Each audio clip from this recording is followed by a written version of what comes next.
For this particular segment, we're going to talk about if you have a deal or not. So this is deal or no deal. Now, when you see a property, you have to take into account what the purchase price is, what the rehab cost is, what is your closing cost, what is your holding cost, and what is your selling cost. And there are junk fees included. Now, you have to take into account that if the house does not sell as fast as you want it to, then you will be stuck with an interest-bearing loan, especially with hard money lenders or private lenders. So for the purpose of this activity, I'm going to abbreviate some terms.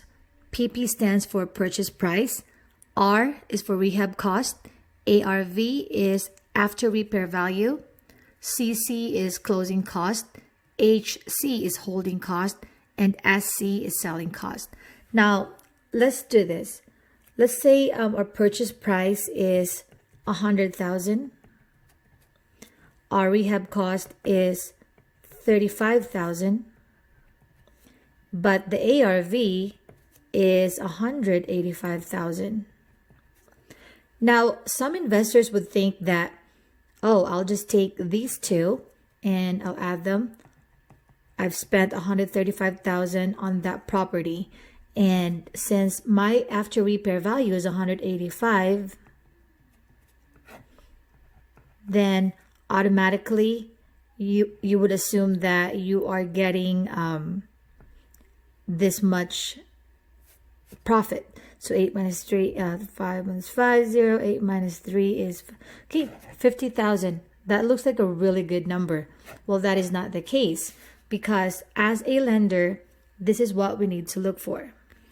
So we will add all three values. So purchase price, rehab price, and after repair value.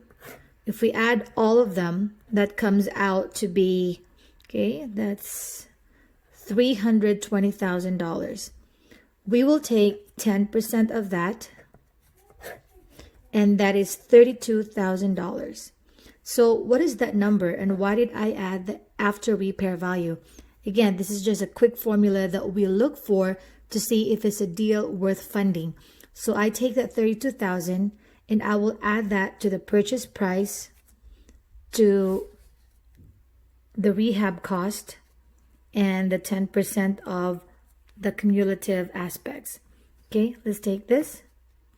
Purchase price is $100,000. Rehab was $35,000. And the 10% was $32,000.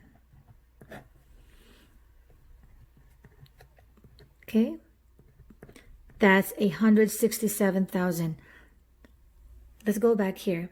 That $32,000 is an estimate of your closing cost, your holding cost, and your selling cost. Why did I include holding cost? It's because if you get stuck with that property for a certain period of time, then you would have to pay interest on the loan that you took out for the purchase of the property and the rehab of the property. Now, SC, which is selling cost, is taking into account the fee that you would pay a realtor and to market the property. But if you don't use a realtor, then of course you will have a bigger net profit. Now that's $167,000. Okay, let's do the math again. Your rehab or your after repair value was $185,000 minus $167,000. So what is your profit? So your profit is $18,000. That's your net profit. Okay, so with my lenders or with our company, I would say that that would be an okay deal if you're willing to live with $18,000. Now, normally with the rehab, if you've put in all the work, you always think about 20% of the after repair value. Let's take $185,000 times 20%. Okay, so I just used my calculator. That would come out to be $37,000.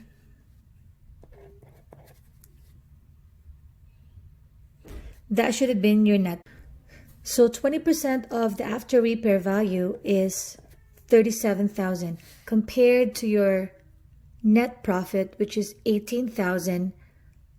There's a big gap in there. Now, this is just a rule of thumb. A profit is a profit, right? So if you're okay with 18,000, then go for it. But with this deal, I would say it's a little tight. The rule of thumb is that if you're not profiting 20,000 or 20% of the ARV, then you should probably just wholesale the property and earn a quick pay, which is about $5,000 to $10,000, and you don't have to hold the property. You don't have to do anything to the property. You don't have to rehab it. We would just leave it to the bigger investors who has access to cash or who has a lot of liquidity to do all the rehab. Now, again, all these numbers are just an estimate.